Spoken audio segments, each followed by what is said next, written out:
Welcome to DR maths classes.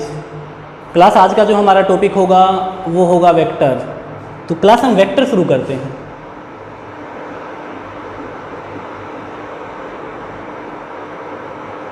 तो सबसे पहले क्लास अगर मैं एक वेक्टर लिख दूं, सपोज मैंने एक वेक्टर लिख दिया 2i + 3j + 4k। तो सबसे पहले तो क्लास वेक्टर हम उस क्वांटिटी को बोलते हैं जिसमें क्या हो, डायरेक्शन प्लस मैग्नीट्यूड हो, डायरेक्शन प्लस उसकी पावर हो। उसमें जो पावर है, उसमें जो शक्ति है, वो दोनों को मिलाकर क्या होता है, कोई भी वेक्टर क्वांटिटी होती है, डायरेक्शन प्लस मैग्नीट्यूड होना चाहिए। तो क्लास इसमें जो ये 2, 3 और 4 हैं, ये क्या है, क्योंकि जो वेक्टर होता है वो होता है 3D में, 3 डायमेंशनल में। तो 3 डायमेंशनल में हमारे पास 3 एक्सिस होती हैं। For example this one is X axis, ये होगी हमारे पास वाई एक्सिस और ये होगी हमारे पास जेड एक्सिस। तो 3 एक्सिस हमारे पास होती हैं 3D में। तो जो ये लगा हुआ है आई, जे और के, ये क्या होते हैं, ये यूनिट वेक्टर होते हैं। हम थोड़े से टाइम के बाद पढ़ेंगे कि यूनिट वेक्टर क्या होते हैं। फिलहाल आप ऐसा समझो कि आई, जे और के किसको रिप्रेजेंट करते हैं।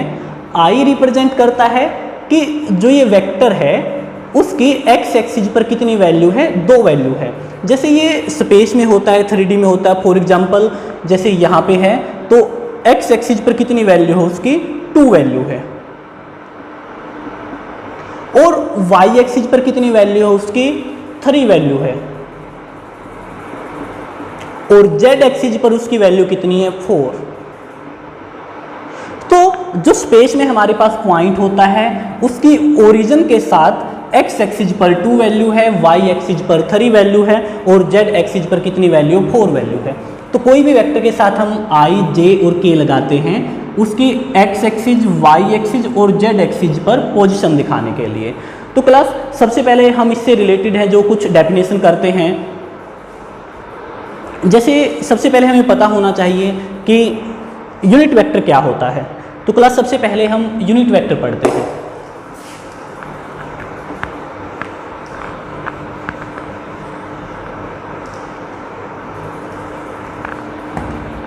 फॉर एग्जाम्पल हमारे पास कोई वेक्टर है, हम वेक्टर मान के चल रहे हैं कि एक्स आई + वाई जे + जेड के, ये हमारे पास कोई वेक्टर है। इस वेक्टर का सबसे पहले अगर हम मैग्नीट्यूड निकालना चाहते हैं तो मैग्नीट्यूड को हम ऐसे डिनोट करते हैं। मैग्नीट्यूड जब भी आप ऐसे लिखोगे तो उस वेक्टर का आप मैग्नीट्यूड निकाल रहे हो। मैग्नीट्यूड का मतलब उस वेक्टर के अंदर पावर कितनी है आप वो निकाल रहे हो। तो मैग्नीट्यूड हमेशा निकलता है वेक्टर का स्क्वायर रूट, आई के जो आगे है कोफिशिएंट उसका स्क्वायर, प्लस जे का जो कोफिशिएंट है उसका स्क्वायर, प्लस के का जो कोफिशिएंट है उसका स्क्वायर। तो ये क्या हो गया, हमारे पास किसी भी वेक्टर का मैग्नीट्यूड हो गया। अब सबसे पहले हमने पढ़ना है कि यूनिट वेक्टर क्या होता है। यूनिट वेक्टर हम कुछ टर्मिनोलॉजी पढ़ेंगे, इसकी कुछ टर्म पढ़ेंगे जो चैप्टर में बार बार काम आती है। तो उन्हीं में से क्या है, यूनिट वेक्टर है। तो क्लास डेफिनेशन तो इसकी ऐसी है कि यूनिट वेक्टर एक ऐसा वेक्टर जिसका मैग्नीट्यूड कितना होता है, 1 होता है। तो यूनिट वेक्टर को हम डिनोट करते हैं, किसी भी वेक्टर के ऊपर हम ऐसे अगर कैप लगा देते हैं तो इसका मतलब क्या है, वो यूनिट वेक्टर है। तो ए के ऊपर हम इस तरह से कैप लगा देंगे तो यूनिट वेक्टर है, और यूनिट वेक्टर का मैग्नीट्यूड कितना होता है, 1 होता है। और यूनिट वेक्टर कैसे निकालते हैं, अगर हम किसी भी वेक्टर को उसके मैग्नीट्यूड से डिवाइड कर दें तो क्या निकल जाएगा, यूनिट वेक्टर निकल जाएगा। तो क्लास जैसे हम ए वेक्टर की ही बात करें, ए वेक्टर हमारे पास क्या है, एक्स आई + वाई जे + जेड के, और उसका मैग्नीट्यूड हम कैसे निकालते हैं, स्क्वायर रूट एक्स का स्क्वायर प्लस वाई का स्क्वायर प्लस में जेड का स्क्वायर। तो अगर हम ए वेक्टर का यूनिट वेक्टर निकालें तो ए यूनिट वेक्टर होगा ए वेक्टर डिवाइड में उसका मैग्नीट्यूड। तो ए वेक्टर हमारे पास क्या है, एक्स आई + वाई जे + जेड के, और डिवाइड में हम क्या कर देंगे, इसका मैग्नीट्यूड, और मैग्नीट्यूड हमारे पास कितना आया हुआ है, x² + y² प्लस में z²। तो क्लास इसको हम स्प्लिट कर सकते हैं, जैसे इस टर्म को हम यहाँ एक्स आई के डिवाइड में भी लिख देंगे, यहाँ भी लिख देंगे और यहाँ भी लिख देंगे, इसको हम स्प्लिट कर सकते हैं। तो ये बनेगा हमारा X upon X square plus Y square plus में Z square I plus Y के डिवाइड में सेम फिर से यही आएगा X square plus Y square plus Z square J plus हमारे पास जेड के डिवाइड में भी सेम आएगा X square plus Y square plus Z square और इनटू में हमारे पास के। तो ये क्या हो गया, हमारे पास एक यूनिट वेक्टर हो गया। अगर आप दोबारा से इसका मैग्नीट्यूड निकाल कर देखोगे कि आप इसका स्क्वायर प्लस में जे के कोफिशिएंट का स्क्वायर प्लस में के के कोफिशिएंट का स्क्वायर करके आप ऐड करके रूट निकालोगे तो ऑब्वियसली जो ए का मैग्नीट्यूड है हमारे पास कितना आ जाएगा, 1 आ जाएगा। तो क्लास हमने 3 चीज़ें पढ़ी हैं।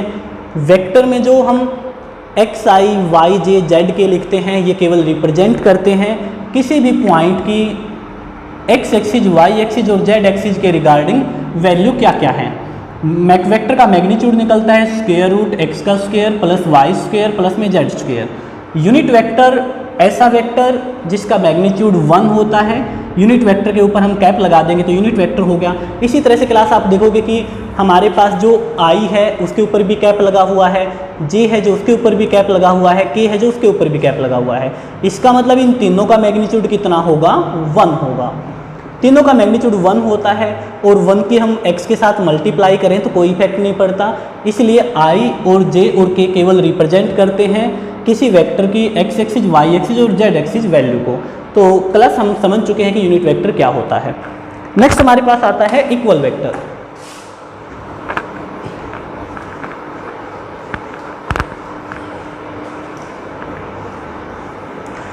तो क्लास इक्वल वेक्टर जो होता है उसके लिए हमारे पास 3 कंडीशन होनी चाहिए। इक्वल वेक्टर, अगर सपोज करो A vector is equal to B vector है तो क्या क्या बात होनी चाहिए।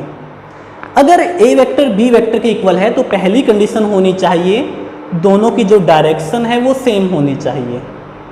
डायरेक्शन क्या होनी चाहिए, must be same, direction same होनी चाहिए। सेकेंड पॉइंट है क्लास, दोनों का जो है ना मैग्नीट्यूड सेम होना चाहिए, दोनों का मैग्नीट्यूड सेम होना चाहिए।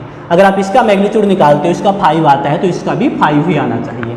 और तीसरा क्या है क्लास, क्या होनी चाहिए, ए वेक्टर और बी वेक्टर क्या होने चाहिए, पैरेलल होने चाहिए। अगर ये तीनों कंडीशन हमारी हैं तो हम क्या कहेंगे कि वो दोनों वेक्टर क्या हैं, इक्वल वेक्टर हैं। तो क्लास ऐसे क्वेश्चन ऑब्वियसली पूछे जाते हैं कि ए वेक्टर हमारे पास दे देगा 2i plus 3j plus 4k, B vector हमारे पास दे देगा कि xi plus 3j plus 4k, कहेगा कि ए वेक्टर और बी वेक्टर हमारे पास इक्वल हैं, ये गिवन है। अगर दो वेक्टर इक्वल हैं तो क्लास तो i वाला कोफिशिएंट i वाले के इक्वल होगा, j वाला कोफिशिएंट j वाले के इक्वल होगा और k का कोफिशिएंट k के इक्वल होगा। तो ऑब्वियसली x की वैल्यू कितनी आ जाएगी, हमारे पास 2 आ जाएगी। तो इक्वल वेक्टर का कॉन्सेप्ट बहुत ही इंपॉर्टेंट है। अगर सपोज करो क्लास हमारे पास एक वेक्टर a है 2i plus 3j plus 4k और b वेक्टर हमारे पास कुछ ऐसा है 4i plus 6j plus 8k। इन दोनों वेक्टर को हम अगर देखें कि a वेक्टर b वेक्टर, हम बोल सकते हैं कि जो b वेक्टर है वो क्या है, a वेक्टर का 2 टाइम है। 2 टाइम किसका है, a वेक्टर का। हम बोल सकते हैं कि b वेक्टर है जो 2 टाइम है a का, या हम क्लास ऐसा कहो इनका रेशियो इक्वल आता है 2/4, 3/6, 4/8। अगर क्लास ऐसा होता है दो वेक्टर का रेशियो इक्वल हो तो ऐसे वेक्टर क्या होते हैं, पैरेलल होते हैं। अगर रेशियो इक्वल है, अगर हमारे पास दो वेक्टर हैं उनका रेशियो इक्वल है तो ऐसे वेक्टर को हम क्या बोलते हैं, पैरेलल वेक्टर बोलते हैं। तो इक्वल वेक्टर के लिए 3 कंडीशन होनी चाहिए, डायरेक्शन सेम होनी चाहिए, मैग्नीट्यूड सेम होना चाहिए और दोनों वेक्टर क्या होने चाहिए, पैरेलल होने चाहिए। तो उस केस में हम क्या बोलेंगे क्लास, उनको हम बोलेंगे कि कैसे वेक्टर हैं, वो इक्वल वेक्टर हैं। इक्वल वेक्टर का बेनिफिट क्लास ये होगा, सपोज करो हमारे पास कोई भी पैरेललोग्राम दी हुई है, अगर कोई पैरेललोग्राम दी हुई है और कोई सम आपको सोल्व करना है, तो पैरेललोग्राम जैसे आप जानते हो क्या होता है, पैरेललोग्राम की खास बात होती है क्लास की, इसकी जो आमने सामने की साइड हैं, अपोजिट साइड इक्वल और पैरेलल होती हैं, जैसे A B C D. Parallelogram जो होती है, पैरेललोग्राम में ए बी पैरेलल होता है डी सी के, साथ में A B is equal to D C होता है। सेम ए डी पैरेलल होता है बी सी के, A D is equal to B C भी होता है। ये दो साइड आपस में इक्वल और पैरेलल होती हैं, ये दो साइड भी आपस में इक्वल और पैरेलल होती हैं। और जो इसकी साइड्स हैं, जो डायगोनल हैं, वो बाइसेक्ट करते हैं। This part is equal to this part and O B is equal to O D, ऐसा होता है। डायगोनल बाइसेक्ट करते हैं, अपोजिट साइड इक्वल और पैरेलल होती हैं। तो क्लास वेक्टर के केस में अगर आप इसको ए वेक्टर मानते हो, तो इसको भी आपको क्या मानना पड़ेगा, ए वेक्टर ही मानना पड़ेगा, क्योंकि दोनों इक्वल होती हैं, पैरेलल होती हैं। पैरेललोग्राम के अंदर दोनों इक्वल और पैरेलल होती हैं, तो इसको ए वेक्टर मानते हो तो इसको भी ए वेक्टर मानना पड़ेगा। सपोज आपको इसको बी वेक्टर मान रहे हो, तो इसको भी क्या मानना पड़ेगा, आपको बी वेक्टर ही मानना पड़ेगा और डायरेक्शन सेम होगी इन दोनों की। तो बस ये क्लास जो हम कुछ सम करेंगे तो उसमें ये छोटा सा लॉजिक काम आता है।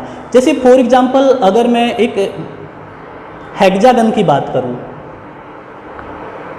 अगर मैं एक हेक्सागन की बात करूं, A B C D E F, और डायरेक्शन आप अगर ऐसे ले रहे हो,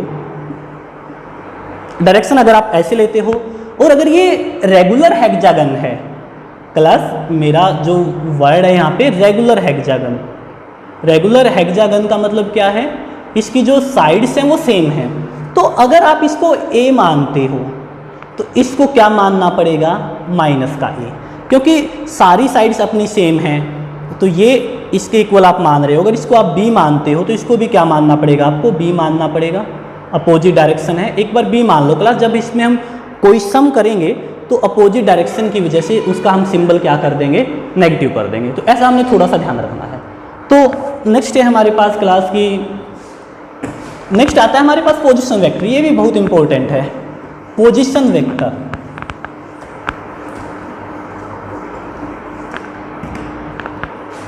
पोजीशन वेक्टर, पोजीशन वेक्टर का तो क्लास सीधा सा मतलब है कि जैसे फॉर एग्जांपल मैं 2D में ले लूं, जैसे ये कोई पॉइंट है 2 3, तो हम देखेंगे कि x एक्सिस पर इसकी वैल्यू कितनी है 2, y एक्सिस पर इसकी वैल्यू कितनी है 3।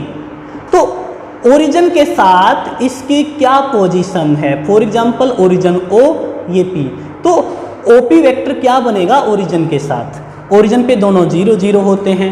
तो क्लास आप देखोगे कि x एक्सिस पर स्ट्रेंथ कितनी है 2 माइनस 0, ये 2 है। y एक्सिस पर स्ट्रेंथ कितनी है 3 माइनस 0, ये 3 है। तो ये जो पॉइंट है स्पेस में, यहाँ पर x की वैल्यू कितनी है 2, y की वैल्यू कितनी है 3। तो पोजीशन वेक्टर हमारे कितने होंगे 2 माइनस 0, x एक्सिस के साथ है तो i लगाएंगे, 3 माइनस 0 तो y एक्सिस के साथ हम j लगाएंगे, तो 2i प्लस 3j। इसी तरह से क्लास हमें कहे कि पोजीशन वेक्टर फाइंड आउट करो, हमारे पास एक पॉइंट है 2 3 4, एक पॉइंट है 5 8 7 AB। तो AB के जो पोजीशन वेक्टर है वो क्या हो जाएगा 5 माइनस 2 3, x एक्सिस पर वैल्यू 3 होगी। अब इस तरह से 3 लिख देंगे, 8 माइनस 3 5 लिख देंगे, 7 माइनस 4 3 लिख देंगे।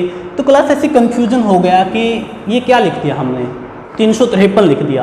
तो इस कन्फ्यूजन को दूर करने के लिए x एक्सिस की वैल्यू है उसके साथ हम i ले लेते हैं, y एक्सिस की जो वैल्यू उसके साथ हम j ले लेते हैं, और z एक्सिस पे जो वैल्यू उसके साथ हम k ले लेते हैं। तो वेक्टर में i, j और k हमारी डायरेक्शन को रिप्रेजेंट करेंगे, इससे डरने वाली कोई बात नहीं है।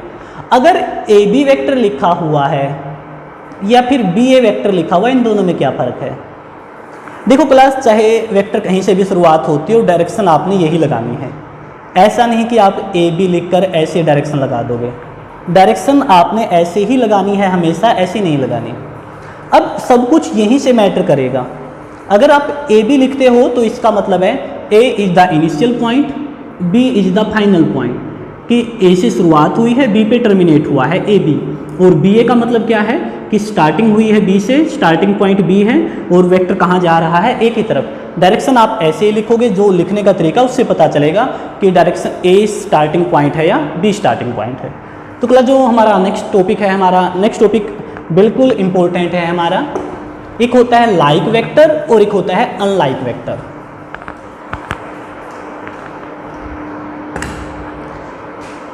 बस आपको ये डेफिनेशन से समझ में आनी चाहिए, लाइक और अनलाइक वेक्टर। लाइक वेक्टर उनको बोलते हैं ऐसे वेक्टर जिसकी डायरेक्शन क्या हो, सेम हो। डायरेक्शन सेम हो, मैग्नीट्यूड इक्वल हो या न हो, डायरेक्शन क्या होनी चाहिए, सेम होनी चाहिए। और अनलाइक वेक्टर वो होते हैं जिसकी डायरेक्शन सेम नहीं होती। तो क्लास नेक्स्ट जो हमारी टर्म आएगी वो आएगी डायरेक्शन कोसाइन।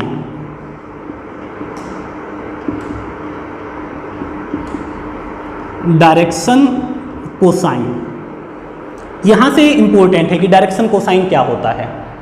तो क्लास जैसे हमारे पास कोई भी पॉइंट है, ओ पॉइंट, यहां पे कोई पी पॉइंट है, एक्स एक्सिस, वाई एक्सिस और जेड एक्सिस। हमारे पास कोई पी पॉइंट है और पी पर वैल्यू मान लेते हैं ए बी सी, मतलब एक्स एक्सिस पर वैल्यू है ए। ये क्रॉस स्पेस में होता है। जैसे बोर्ड हमारा 2D है तो 3D आकृति के लिए आप ऐसे समझो कि जैसे this one is X axis, this one is Y axis और ऐसे 90 पर यहाँ कोई जेड एक्सिस है। 3D में ऐसा ही होता है क्लास। और स्पेस में कोई पॉइंट है तो एक्स एक्सिस पर कितनी वैल्यू है उसकी, वाई एक्सिस पर कितनी वैल्यू है और जेड एक्सिस पर कितनी वैल्यू। ये जो पॉइंट आप बोर्ड पे देख रहे हो पी, मतलब ये पॉइंट उठा हुआ है ऐसे, वाई एक्सिस पर वैल्यू कितनी है, जेड एक्सिस पर वैल्यू कितनी है और एक्स एक्सिस पर वैल्यू कितनी है। तो कितनी वैल्यू है इसकी, ए बी सी।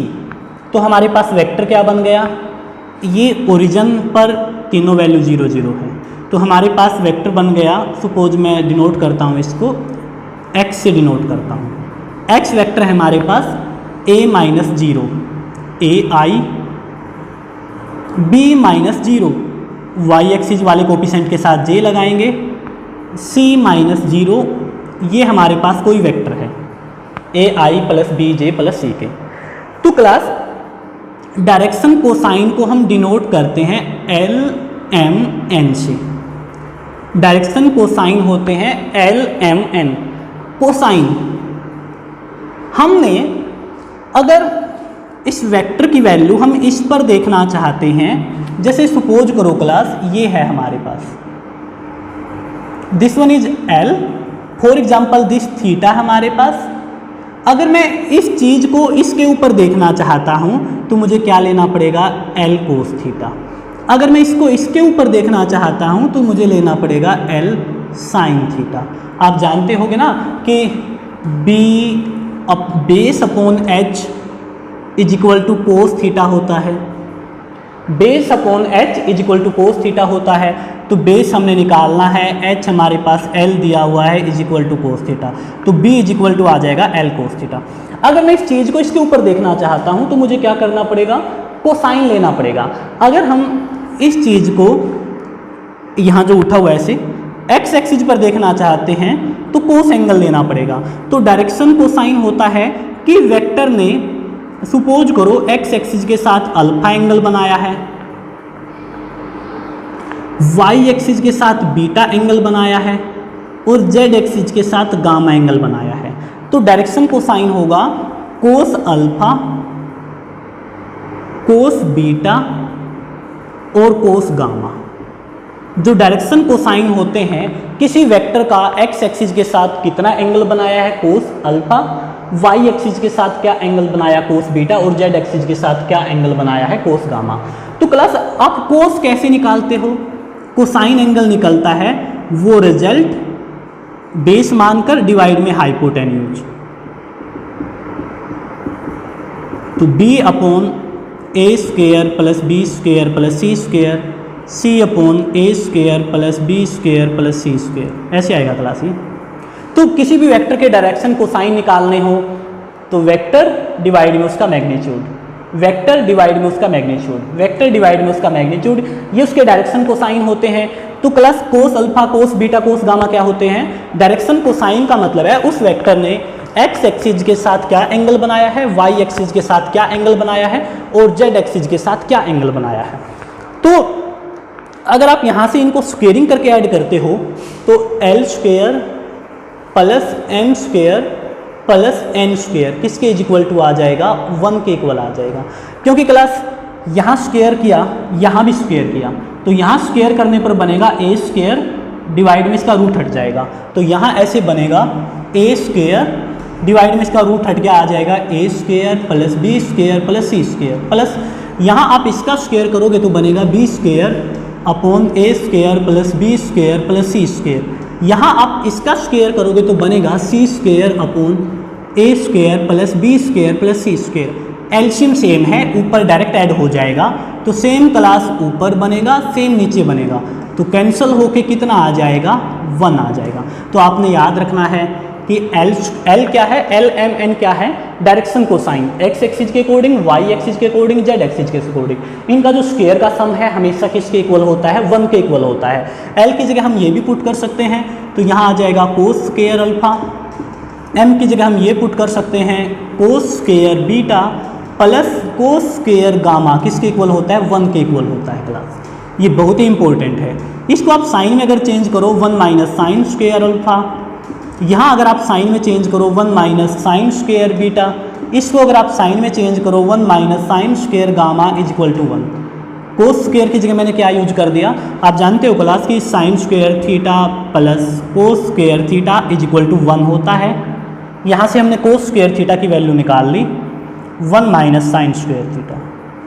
तो कोस स्क्वायर अल्फा की जगह हम लिख सकते हैं 1 माइनस साइन स्क्वायर अल्फा।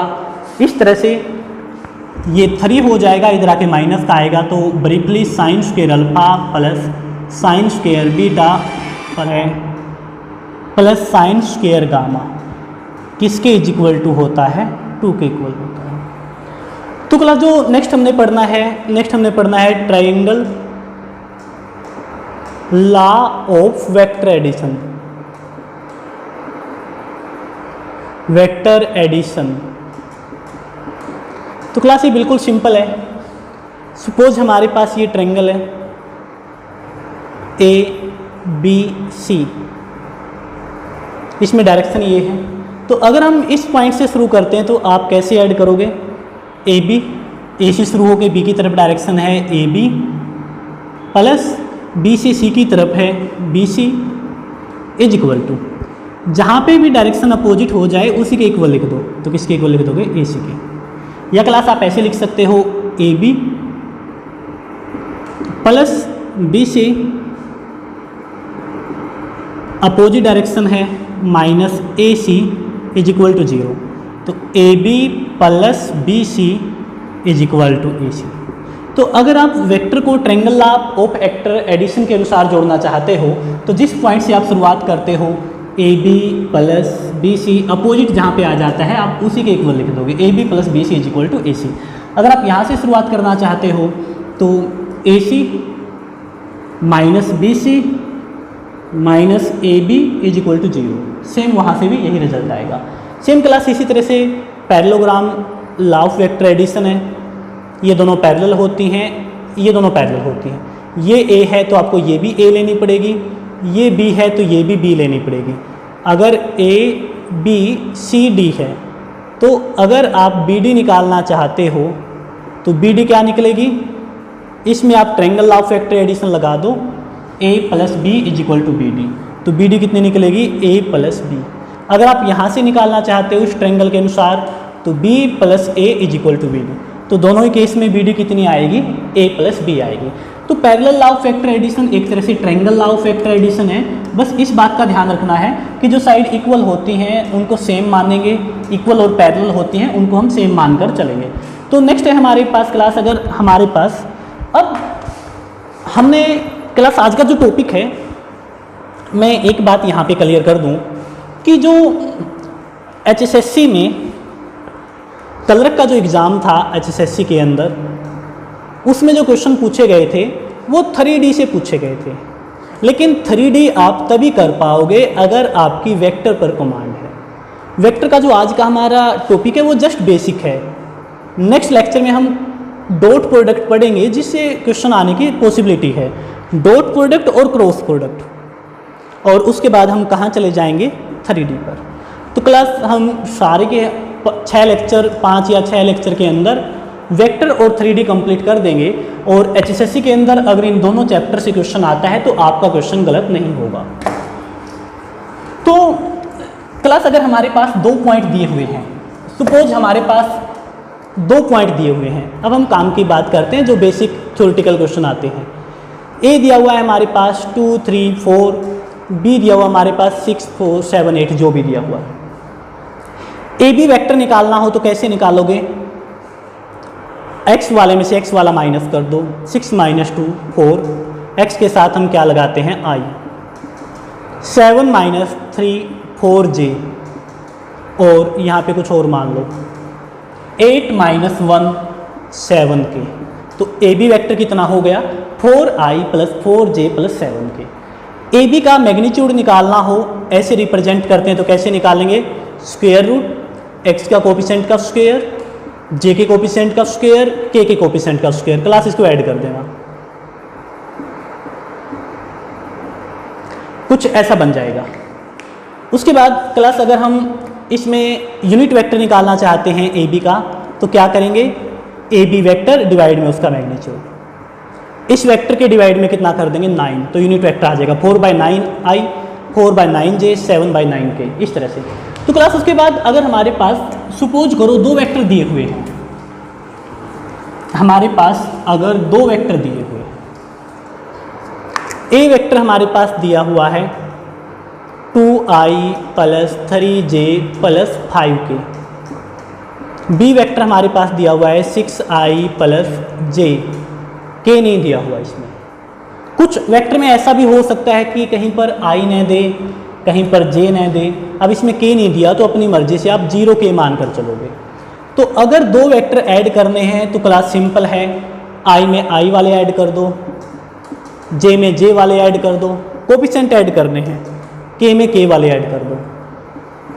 अगर 2 वेक्टर माइनस करने हैं क्लास तो कोई प्रॉब्लम नहीं है, a - b, a में से b माइनस करो, 2 में से 6 माइनस करोगे -4i, 3 में से 1 माइनस करोगे 2j, 5 में से 0 माइनस करोगे 5k। इस तरह से 2 वेक्टर को ऐड कर दो, i में i वाले, j में j वाले, k में k वाले। 2 वेक्टर को माइनस कर दो, i में से i वाले, j में से j वाले और k में से k वाले। तो क्लास उसके बाद जो आता है हमारे पास कि अगर हमारे पास कोई वेक्टर है, सपोज करो एक वेक्टर दिया हुआ है ai + bj + ck, तो पूछता है कि डायरेक्शन रेशो क्या होंगे? Direction ratio of vector, direction ratio दिखाता है कि किसी वेक्टर का x एक्सिस, y एक्सिस और z एक्सिस पर क्या क्या रेशो है। तो डायरेक्शन रेशो कुछ नहीं होता क्लास, सिंपल इनके कोफिशिएंट होते हैं i j k के। तो डायरेक्शन रेशो कितने होंगे? a b और c। किसी भी वेक्टर के डायरेक्शन रेशो i j और k के कोफिशिएंट होते हैं। डायरेक्शन कोसाइन क्या क्या हो गए क्लास? डायरेक्शन कोसाइन हमने लास्ट में निकाला था कि ये होता है a ² + b² + c² b, a² + b² + c² c, a² + b² + c²। तो डायरेक्शन कोसाइन क्या क्या हो जाएंगे? कोई भी वेक्टर दिया हुआ है वो डिवाइड में उसका मैग्नीट्यूड, j का कोफिशिएंट डिवाइड में उसका मैग्नीट्यूड, c का कोफिशिएंट डिवाइड में उसका मैग्नीट्यूड। इस तरह से क्या निकल जाएंगे? उसके डायरेक्शन कोसाइन निकल जाएंगे, और ये क्या होता है? डायरेक्शन रेशो होता है। उसके बाद क्लास जैसे सपोज हमने 2 सम डिस्कस कर रहे हैं जल्दी जल्दी। फॉर एग्जाम्पल हमारे पास किसी पॉइंट के पोजीशन वेक्टर दिए हुए हैं, ये हमारे पास दिए हुए हैं 5 और n, और उस वेक्टर का मैग्नीट्यूड दिया हुआ है 13, n की वैल्यू निकालनी है। तो क्लास पोजीशन वेक्टर दिए हुए हैं किसी पॉइंट के, तो वेक्टर क्या बन गया? सपोज a दिया हुआ है, a वेक्टर क्या बन गया? 5i + nj, k नहीं है इसमें। इसका मैग्नीट्यूड कैसे निकालेंगे? कोफिशिएंट का स्क्वायर प्लस कोफिशिएंट का स्क्वायर। मैग्नीट्यूड पहले से कितना दिया हुआ है 13। स्क्वेयरिंग बोथ साइड करेंगे, इसका स्क्वायर करने पर आएगा 169, एन स्क्वायर हो गया 144, तो एन कितना आ गया प्लस माइनस 12। एन की वैल्यू 2 आएंगी, प्लस के 12 भी हो सकता है और माइनस के 12 भी हो सकता है। बट क्लास किसी भी वेक्टर का मैग्नीट्यूड कभी माइनस में नहीं आएगा, मैग्नीट्यूड हमेशा प्लस का लेना होता है। हाँ, वैल्यू यहाँ पे प्लस माइनस दोनों आ सकती हैं। अगर प्लस का 12 है तब भी मैग्नीट्यूड 13 आएगा, अगर माइनस का 12 लेते हो तब भी मैग्नीट्यूड कितना आएगा 13 आएगा। तो क्लास को साफ करते हैं। तो क्लास आज का जो हमारा लेक्चर था उसमें बिल्कुल हमने वेक्टर का बेसिक किया है। नेक्स्ट लेक्चर में हम डॉट प्रोडक्ट और क्रॉस प्रोडक्ट करेंगे, उन्हीं में से मोस्टली क्वेश्चन आते हैं। तो आज क्लास हम इतना ही कर पाएंगे।